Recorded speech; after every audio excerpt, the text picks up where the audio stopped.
I bet you if you listed your favorite Christmas movies, in that list would be Home Alone. It definitely is for me. Home Alone has been a 90s Christmas classic and a tradition for families to watch every holiday season. And Macaulay Culkin, who played Kevin McAllister, was so funny and talented and seemed like just a regular kid who happened to be acting and living the dream. Or so it seemed. You think you want to be an actor when you grow up? Yeah, I hope so. How would you feel if I told you Macaulay Culkin didn't really want to act? He was forced into it. When did you start acting? When I was 6. Well, my dad says 4 because I was in this little play, But actually 6 has been, I've been in a play and a movie and stuff like that when I was 6.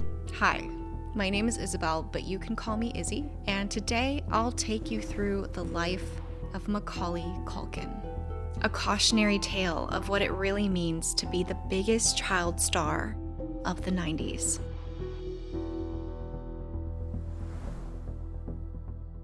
Before child stardom began, Macaulay Carson Culkin was born in New York City on August 26, 1980. It was very humble beginnings for the Culkins. Macaulay's parents, Patricia Brentrup and Christopher Culkin, known as Kit Culkin, had a total of 7 children: Shane, Dakota, Kieran, Quinn, Christian, Rory, and of course Macaulay, who was the 3rd oldest of the siblings.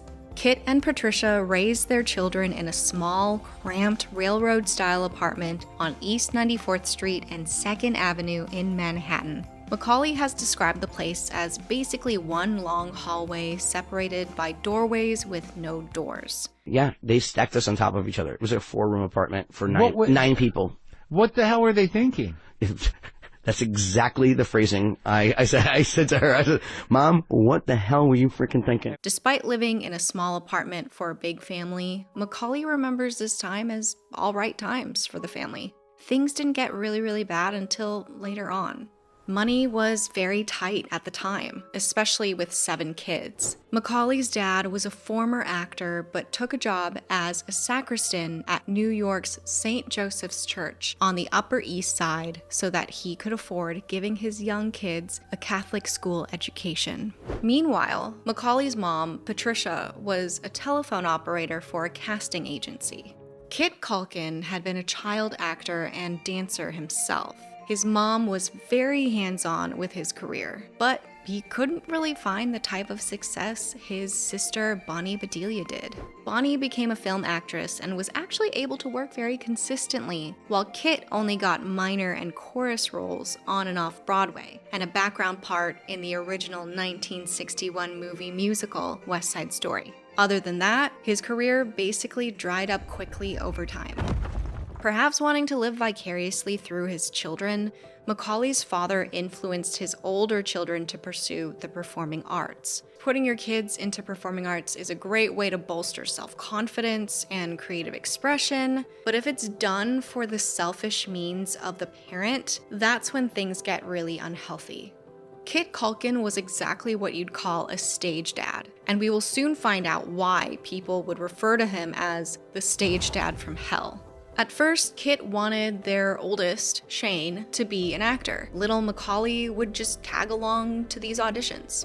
Yeah, but in general, wanted him to be the actor, dancer, things, and it was kind of just take Mac along. Let's see what happens kind of thing. Uh-huh. And next thing you know, I'm booking like every gig. Like his father, Macaulay was a dancer and eventually got into the School of American Ballet, which is a school associated to the prestigious New York City Ballet. Macaulay's breakthrough in acting, however, came unexpectedly when a theater company needed some kids for production, and of course, the Culkins had a ton of them to choose from. The Ensemble Studio Theater was hosting an annual marathon. They had a series of short plays where they would show up-and-coming talent. Casting director Risa Braman Garcia and director Billy Hopkins were trying to search for a 6-year-old boy as a lead. It was actually Billy Hopkins' stage manager who happened to be a neighbor of the Culkins and told Billy of this big family with a ton of little kids and a father who was an actor and they may be interested. When Billy met the Culkins, he saw Macaulay and said,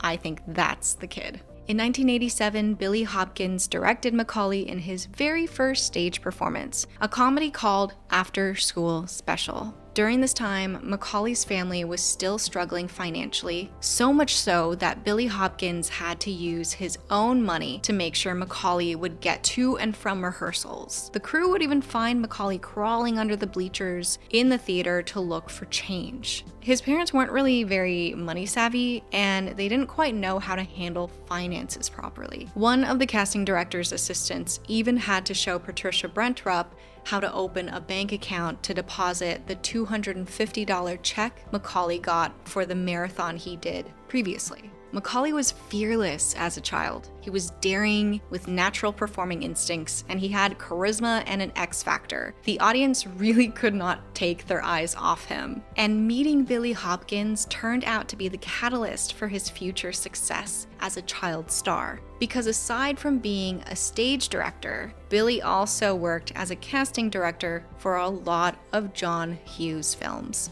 Macaulay started booking movies almost right off the bat. Like, I didn't do a lot of commercials or Right. anything like that. Like, Right. not a lot of TV. Yeah. Guest spot on The Equalizer. Remember that? Yeah. But for the most part, it was just movie. Less than a year after his first play, he was cast in his first major movie role in Rocket Gibraltar. During this time in his life, acting felt pretty fun. It felt like freedom. He got to play on the beach and ride a bike. What kid wouldn't enjoy that? In those early days, he also worked on a movie called See You in the Morning, and he had a small part that was cut out of the Tom Cruise film Born on the 4th of July. And then there came Uncle Buck, a film starring John Candy, the late beloved Canadian actor and comedian. And this role would play an important part on what would happen next for Macaulay. Uncle Buck was a film that was written, directed, and produced by John Hughes. John had a knack for writing incredible stories about teens and children. He was an American filmmaker, producer, and screenwriter. If you don't know the name John Hughes, you will definitely know at least one of his films. The Breakfast Club, 16 Candles, Ferris Bueller's Day Off, Planes, Trains, and Automobiles, and eventually Home Alone. But first, Uncle Buck was a film about a laid-back, commitment-phobe man named Buck, played by John Candy, who babysits his brother's rebellious teenage daughter and her cute younger siblings. Billy Hopkins and Risa Bramman Garcia, who worked with Macaulay at the Ensemble Studio Theater, were both working in the casting department for Uncle Buck. We cast the movie in 3 weeks. It was unbelievable. It was so easy. It was so great. And of course, who should play this kid but Macaulay Culkin, who was fresh in our minds, and in our hearts. And so we brought Macaulay in. He met him. He read. I think, 5 seconds later we cast him. Boom, done. Kit Culkin took the reins on Macaulay's career. Not having a successful acting career himself, this was his opportunity to take some control. When Macaulay booked Uncle Buck, the production was going to be filmed in Chicago, and Macaulay was needed to film during the holidays. But Kit was not happy about that. Kit kept saying, fine, he's not doing the movie. We're pulling him out of the movie. It's not going to happen. It's not worth it. We're not losing Christmas with the family. After some back and forth, they ended up compromising, and Macaulay got to shoot the movie 2 weeks after the holidays. Yes, it's understandable to not want your child working during the holidays, but this was just the beginning of how difficult Kit Culkin proved to be in the future. Filming Uncle Buck was fun in some ways for Macaulay. He really liked John Hughes and thought John Candy was just a super friendly, jolly guy and really great to be around. But his dad was pushy, and this was Macaulay's first taste of missing home. Being away for 3 months is like forever for an 8-year-old, and he didn't like just being with his dad. Uncle Buck was released in 1989 and was a hit. It earned $8.8 million on its opening weekend and was #1 at the box office for 3 weeks. Macaulay was starting to become famous and recognizable for this role, but nowhere near the type of fame that would come just around the corner. In 1990, Macaulay starred as the scrappy, resourceful, mischievous Kevin McAllister in Home Alone. This would be his first ever leading role at the age of just 9 years old. John Hughes wrote Home Alone with Macaulay in mind after working on Uncle Buck with him. However, Macaulay wasn't just handed the role. John Hughes gave the directing reins to one of my personal favorite directors, Chris Columbus, and Macaulay had to audition like everybody else. But after auditioning about 400 kids, it was very clear Macaulay was the perfect fit for Kevin. Macaulay Culkin himself became a cultural phenomenon because of this role. Home Alone was a huge box office success. It was the highest grossing live-action comedy movie in the US at the time, and the third most successful movie after E.T. and Star Wars. After the success of Home Alone, the Culkins moved into a much nicer apartment on the Upper West Side. The success of Home Alone also shocked Macaulay's agents, who negotiated over a $100,000 contract for Macaulay. When Kit Culkin realized how underpaid Macaulay was, he stepped in to manage his son's career full-time. Kit wanted to take advantage of this newfound success for as much as he could. And as you can already tell, Kit was not a likable manager. I remember him sitting on the phone screaming his head off at God knows who. And I mean, that was a daily thing. And it was just the way my father was, so I just kind of accepted it. I mean, you have to remember that I was only 9, 10, 11, 12. I had no control over it. What was he like with you? He was the same way on the phone with these people in Los Angeles as he was with me and the rest of my family. Macaulay could have easily been famous enough to choose his own roles, but his dad took control over every role he played. I mean, I had no say. I've done 14 films, and I've never read one of the scripts, not one of them. And I had a basic idea of what it was about, but I wouldn't actually know what it was until I'd actually go to the premiere and I'd see it. We'd study the lines the night before. You go and out your there father? And say it. Yeah. Yeah. Study the lines, go out there, and then just do it. And come back, do the lines that night, come back in the morning. It was just, that was the cycle. Practically overnight, Macaulay could sense the shift in his life. He felt more eyes on him, people noticing him while he's walking down the street, harassing him, cameras everywhere. Neighborhood kids who used to play with him were now starstruck when they saw him. It was all so uncomfortable and disturbing. And it just all hit very fast. I tried to fight it. For a long, long time. And I've tried locking myself, not leaving, my apartment, and but that's not healthy. One time I wore a ski mask and I was walking down the street, this guy goes, I heard him just whispering, "Is that the kid from Home Alone?" I'm like, wearing a ski mask. Boy, I better get my plans. I better get a facelift or something, or a new ski mask. Macaulay also had become the main breadwinner for his family, and while fame started to overwhelm him, he soon found a safe space in one of the few people who understood his experience: the king of pop, Michael Jackson. Michael and Macaulay had very similar upbringings. They both came from humble beginnings with large families. Both had strict dads taking control of their kids' careers, as well as both having felt like they didn't get a proper childhood. Michael and Macaulay had reportedly met backstage in 1990 during a performance of The Nutcracker at New York City's Lincoln Center, where Macaulay was performing. But it wasn't until after Home Alone came out that Michael reached out to Macaulay and his family. Michael would invite all of them to his home and private amusement park, the infamous Neverland Ranch. At the time, it was a kid's fantasy land. There was every kind of soda and candy any kid would ever want. There were animals, an arcade, a carnival, and a movie theater. And Michael and Macaulay became fast friends. I think we understand each other in a way that most people can't understand either of us. It was an odd friendship, considering there was a 22-year age difference, and Michael was in his 30s while Macaulay was still a kid. Despite the controversial friendship, it was never odd to Macaulay. He's just, a guy who's actually very kid-like himself and wants to go out there and wants to play video games with you. Did your parents encourage it?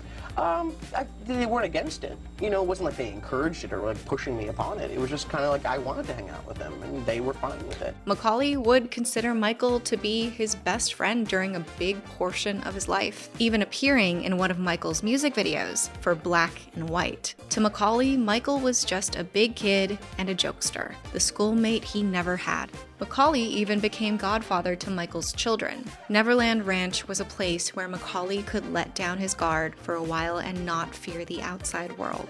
He felt free and comfortable. He could finally be a kid there.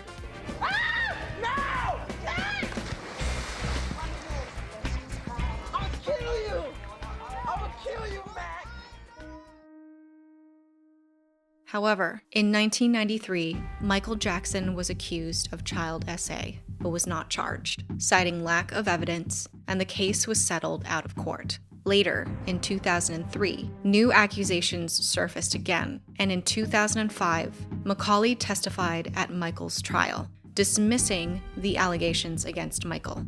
The People versus Jackson trial ended with Michael's acquittal on all counts. When asked about Michael Jackson over the years, Macaulay has consistently defended him, even well after Michael's death in 2009. What happened at the house? That's what all these things that people are that's concerned what's about. so weird, What did happen? Nothing happened, I mean, nothing really. I mean, we played video games, we played it as Sleep in an the amusement bed? park. Well, the thing is with that whole thing is that, they go, oh, you slept in the same bedroom as him. It's like, I don't think you understand. Michael Jackson's bedroom is 2 stories. And it has like 3 bathrooms and this and that. So when I slept in his bedroom, yeah, but you have to understand the whole scenario. And the thing is with Michael is that he's not very good at explaining himself, and he never really has been, because he's not a very social person. I mean, you're talking about someone who's been sheltered and sheltering himself also for the last 30 years, and so he's not very good at communicating to people and not very good at conveying what he's actually trying to say to you. And so when he says something like that, people, he doesn't quite understand why people react the way that they do.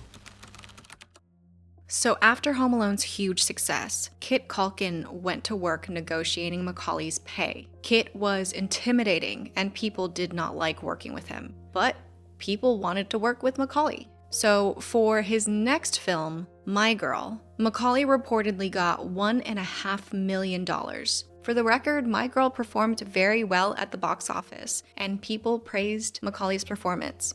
In 1991, he also hosted SNL. Live from New York, it's Saturday night. Macaulay Culkin! Lauren? Charlie? I made them all disappear. He was only 11 years old, which I believe makes him the second youngest to ever host SNL, just under Drew Barrymore, who was only 8 years old when she hosted. Macaulay has said that he did enjoy his experience with the cast and crew on SNL. However, his dad soured the experience by not letting him read cue cards, which SNL is known to use for their actors. I had to do the whole episode without cue cards. He wanted you to do it without cue cards. Yeah. So also that meant every other person in the cast couldn't have cue cards either in any scene that I was in. No cue cards whatsoever. That was your father's idea. Yeah. Because he didn't like it when people glanced off and looked at the cue cards kind of thing. It's just completely insane. Because they keep changing it right up to the wire, right? Well, exactly. No, and not only that, I had to memorize scenes that weren't in the show. Because you do the dress and all that kind of stuff, and then they cut things. So why, this was your dad's idea? Yeah. And did he, Professionals know their lines. That was the idea. It is that kind of idea. Exactly. Look, yeah, that was. So you did, so the entire show is acting on the behest of your father. Despite having to deal with Macaulay's dad, the cast and Macaulay did a really great job.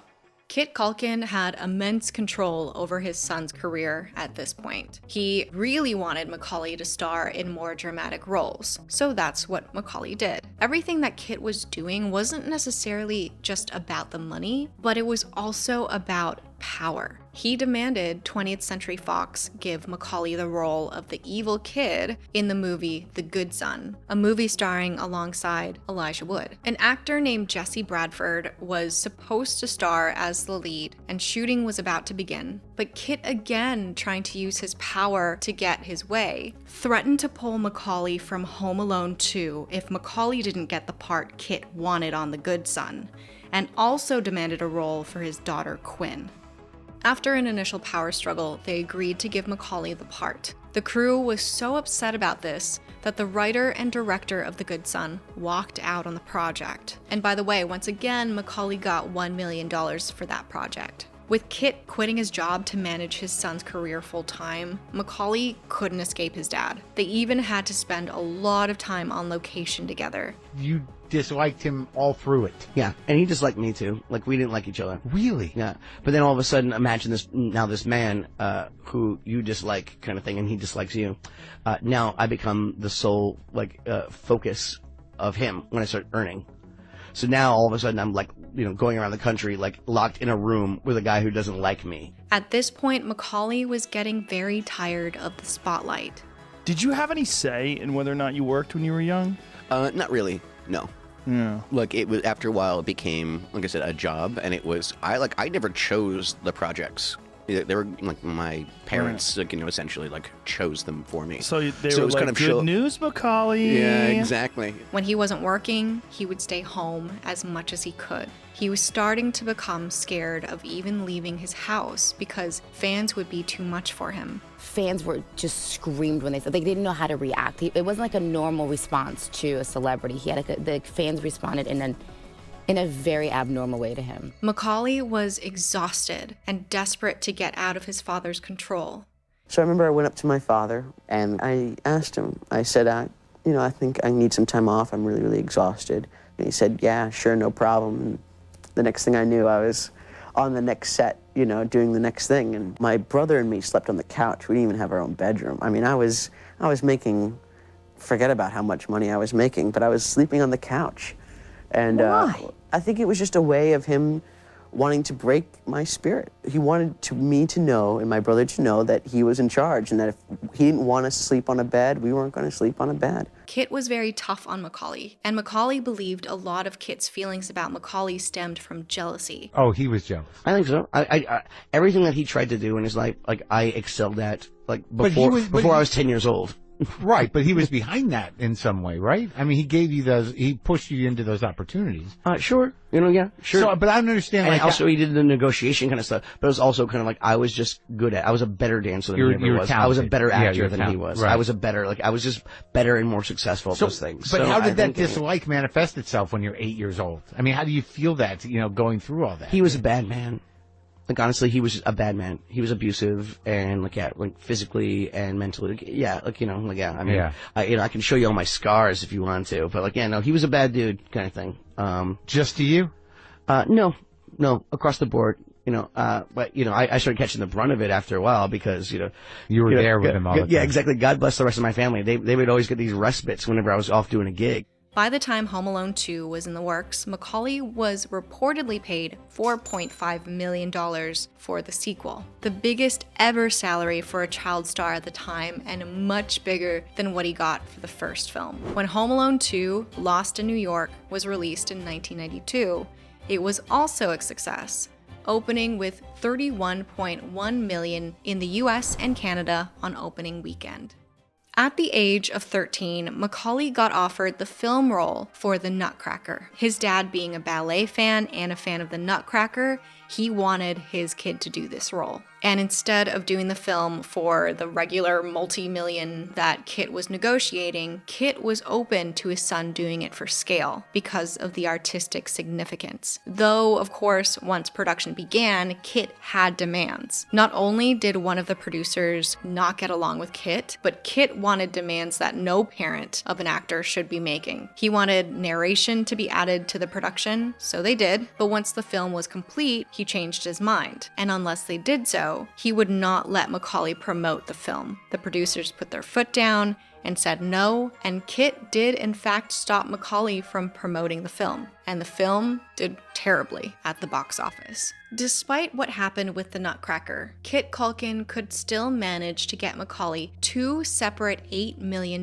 contracts. One was for getting even with Dad, and the other was Richie Rich, both released in 1994. Those 2 movies didn't exactly make the kind of money that justified getting paid that much, but Kit got away with it. The way Kit was as a manager didn't make him any friends, but it did make Macaulay a very wealthy and famous kid. Along with The Pagemaster, Macaulay had 3 films come out in 1994, and yet all of them paled in comparison to Home Alone, with Richie Rich doing the best out of all 3. I was actually very happy that they were not being as successful. I was hoping to disappear off the face of the earth. How are you going to disappear? I don't know, I figured the people would forget about me. And if I just locked myself in a room for long enough and, you know, grew up, I figured people would just forget about that kid. It was clear that Macaulay couldn't quite get the same type of success as he did with Home Alone. Macaulay was starting to lose relevancy. This also foreshadowed a pretty dark time in Macaulay's life. In 1995, after being at war with each other for a long time, Kit Culkin and Patricia Brentrup finally separated, and despite it being the absolute best decision for everyone, this caused the dynamic to turn very bitter and ugly. Macaulay's relationship with his dad was getting more and more strained. I went off somewhere for the weekend, and I didn't tell him. And he got he got angry with me, and gave me a nice swipe across the cheek, and I just went down. And then he told me to get up. And I said, and I looked at him, I was like, I'm not gonna fight you, because I knew that's what he wanted me to do. He gave me another one. And my brother had walked into the apartment or something like that, and I just said, you know, F you, I'm gonna, and I closed my door, locked it, called the cops on him. That I just wanted him to know that I wasn't going to let him get away with those kind of things anymore. Patricia Brentrup and Kit Culkin were never legally married. During this custody battle, you found out from a television news report that your mother and father had never married. Yeah. How'd you feel about that? I felt that it someone should have told me. But their family tension became public when Patricia filed for sole custody of her kids and requested Kit be removed as Macaulay's manager. We all always knew that we were going to end up with my mother, that there was no way that if any judge saw the evidence against my father, that he would get custody. Patricia accused Kit of abandonment, excessive drinking, physical abuse, unfaithfulness, and also accused Kit of pulling the plug on a project Kieran Culkin was to star in, potentially causing irretrievable career damage. Their custody battle was heated and highly publicized, and their trial lasted 2 years. Kit had allegedly assaulted a photographer during this trial. For Kit, it was less of a custody battle for the love of his children, but more so for the love of the money he earned managing his children. Macaulay's parents split 15% in management fees and drained that money in lawyer fees. So, to protect Macaulay's own funds from his father, Macaulay took control of his trust fund. Both my parents are smart enough to put most of it, about 90% of my money, into a guarded account that even I couldn't touch until I turned 18. And so when I turned 18, I kind of found out how much was built up in there, because they never told me how much I made or how much I had built up. That account is called a Coogan account. The Coogan law protects a portion of the child's earnings and places it in a trust account until the child turns 18. But both his parents' names were on it, so Macaulay removed both his parents as a clean break and found an executor. At this point, Macaulay's trust fund was worth millions. A certain amount that was liquid, that technically had his name on it. We're just taking his name off of it. And I also took my mom's name off of it, just so it's a clean break. Good. So, I was, if I was going to be stupid, I was going to try to be smart about being stupid. Knowing he wasn't going to win, Kit decided to not show up to the trial. He even stole Macaulay's memorabilia, which Macaulay had kept over the years. No note, no goodbye, no explanation? That's exactly what he did. The day of the trial. And he just didn't show up, and that was it. It was over. And he actually hasn't seen his father since. Do you get along with your father still, or you don't? No, I haven't spoken to him in really about a quarter of a century almost. Oh, really? Yeah, so that's the way that goes. Yeah, it's the way it goes. It's the way it has to be. As the conflict in his family was happening, Macaulay was finally able to walk away from acting, letting himself have an opportunity for a somewhat normal teenage life. So I decided to tell my mother, tell my representatives, tell everybody that I don't want to do this anymore. I want to go to school. I want to make friends. I want to do my thing. So don't even bring up movies. Don't bring up acting. Don't bring up anything, because that's not who I am and that's not what I want to be. I told them to call it retirement, call it whatever they wanted. I just said I would never wanted to do it again, and so don't even bring it up. Macaulay had a newfound sense of freedom in his teenage years after his dad left and he quit acting. He attended the Professional Children's School in New York. He said that the main reason he wanted to go to school in the first place was actually for social reasons, to make friends and to just socialize, ultimately dropping out a few credits shy of graduation. Macaulay met actress Rachel Miner when they were 14 years old while attending school together. He felt like he had finally found someone who understood him, and they started dating on and off.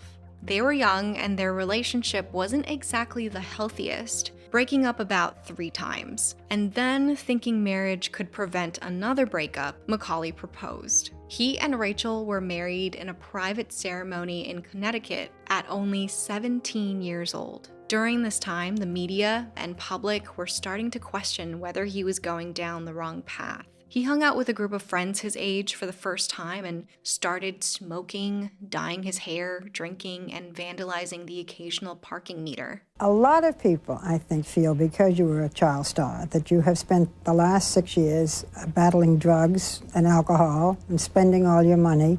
You know, the cliche story. Oh, absolutely, absolutely. I remember I got a call from my lawyer, Ken Weiner, of one day, and called me up and he said, oh, hey, Mac, you there? And I'm like, yeah, it's me. And he goes, oh, so you're still alive? And I go, yeah, I'm still alive. Why? He's like, well, CNN just called me and they got an unconfirmed report of you dying of a drug overdose. And I go, oh, well, thank you very much. No, I'm still around. I always kind of felt that it was almost expected of me in a way. And I think that's kind of why I stayed away from it. You never did drugs? Experiment, but nothing serious. His every move was being scrutinized and exploited in the tabloids. As for his marriage, after 2 years, Macaulay and Rachel separated. And then 2 years after that, they officially divorced. We were getting to a point where whether or not we liked each other, and love and like are two very different things. And I think we both needed to take a step back. In 2000, Macaulay decided to return to acting in his own way after a 6-year hiatus, announcing his run in the play Madame Melville in London's West End. There he worked with Billy Hopkins again, which was a full circle moment for him. Madame Melville propelled him to even act on screen again, taking on guest roles on TV and indie films he was genuinely interested in. His first movie role nearly 9 years after his hiatus was the 2003 biographical crime drama Hardy Monster, a true story based on the memoir Disco Bloodbath by James St. James, about a friendship with Michael Alec, a club kid party organizer. It was just so interesting, and it seemed like something that was worth capturing on film. So we did it, and here we are. The film mostly received negative reviews, but that didn't prevent Macaulay from finding more work. With his dad not in the picture, this time he was able to live a relatively low-profile life than he did as a child. He also began dating that 70s show and Family Guy star Mila Kunis. No, I have a very beautiful, very wonderful relationship with somebody, and it's going very well. And we try to keep our private lives private and our public lives separate. And so it's there, but it's a good thing. Things seemed like they were going up. Unfortunately, that was about to change when in 2004, Macaulay's mugshot made headlines around the world. Macaulay and a friend were stopped for speeding and charged in Oklahoma City for drug possession. As a result, Macaulay received 3 one-year suspended prison sentences and was obligated to pay a $540 fee. After the arrest, media outlets started running tabloid stories about substance abuse and a narrative of a child actor gone wrong, with images of Macaulay looking disheveled and very gaunt. Macaulay addressed these rumors saying, quote, "I never went so far down the road where I needed outside help. I don't do drugs recreationally." These types of tabloids would continue on and off for years. In 2005, Macaulay testified at Michael Jackson's trial, and then in 2008, tragedy struck when Macaulay's older sister, Dakota Culkin, tragically died at the age of 29. She was hit by a car in Los Angeles while crossing the street on her way to pick up some cigarettes and Gatorade. She was taken to UCLA Hospital and later passed away. This wasn't the first tragedy in the Culkin family. Kit Culkin had another daughter named Jennifer from a previous relationship. Not much is known about Jennifer, except that she sadly died in 2000 from a drug overdose. The passing of Dakota Culkin hit Macaulay really hard, and tragedy struck again when Michael Jackson died in 2009. Macaulay wasn't getting much work at the time and was struggling emotionally. He and Mila Kunis had lived a very private relationship for almost a decade together before their breakup in 2011. Though there was no confirmation on what exactly happened between the two, Mila has hinted vaguely about the breakup. I had a horrible breakup. A horrible, horrible, horrible breakup. I up like I was in my 20s. And I'll be the first to admit it. Over the years, while he was figuring out where his place was in Hollywood, Macaulay would dabble in different projects, one being an autobiographical book called Junior in 2006, a pizza-themed comedy rock band called The Pizza Underground, and a satirical lifestyle website and podcast called Bunny Ears. And that's the thing. I treat myself like a retired person. Everything I do is a hobby now. Yeah. You know, and you're okay with it. Job. Yeah. You like it. Yeah. No, you feel like you've accomplished what you need to accomplish publicly. Yeah, I mean, sure. I never felt a need. Yeah. Kind of thing. You know, I mean, even when I was doing this stuff when I was a kid, I never felt the need to do that kind of thing. You don't have to work for the money then. Oh, no, it was never about that. I mean, I knew, you know, when I was trying to figure out what I was going to do with the rest of my life, that I could sit around and watch TV all day, and my kids would still go to college, and I'd still be able to live comfortably. But it wasn't about that. I think I've led a very unique life, and I think I've led it for a reason, and I think I'm a smarter, stronger person because of it. After struggling for so many years, he just needed to step away and kind of hide for a bit. He relocated to France for 4 years. I thought nobody recognized me. Yeah. And what it was, no, we recognize you, we just don't care. Oh, yeah, And I was that's like, better. Is that better? Where have you people been my whole life? Kind of thing. Yeah. No, I get all the benefits, Yeah, like, you know, yeah. and like, you know, a lot less of like the negatives. Yeah. And so I just left my baggage there, went home, settled some affairs for a week, and Yeah. I've been living in Paris for like the last 4 years. But came back to the US after meeting his future wife and Disney child star Brenda Song on the set of Changeland in 2017. I just did, Seth, he just directed a movie called Changeland. It was the first gig I had done in 10 years, acting-wise. They eventually got married, and Macaulay has seemed noticeably happier in the last few years. In 2021, Brenda gave birth to their firstborn son, who they named in honor of Macaulay's sister, Dakota, which gives me chills every time I say that. They also had another son who was born in 2022.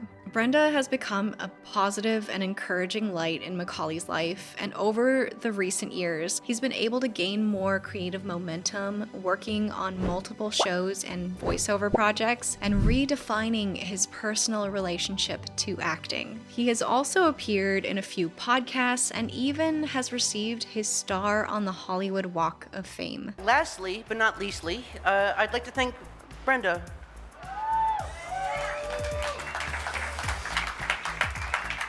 You are absolutely everything. You're my champion. You're the only person happier for me today than I am. You're not only the best woman I've ever known, you're the best person I've ever known. You've given me just all my purpose. You've given me family. Seeing how happy Macaulay has been these last few years after everything he's been through makes me so happy. It's lovely to see some positivity and hope after such a story, especially because it doesn't happen all the time. Thank you so much for stopping by and watching this video. I truly appreciate you. If you enjoyed this video, you can give it a like. You can leave a little comment if you want, and you can also subscribe to my channel for more videos. And I'll see you guys in the next one.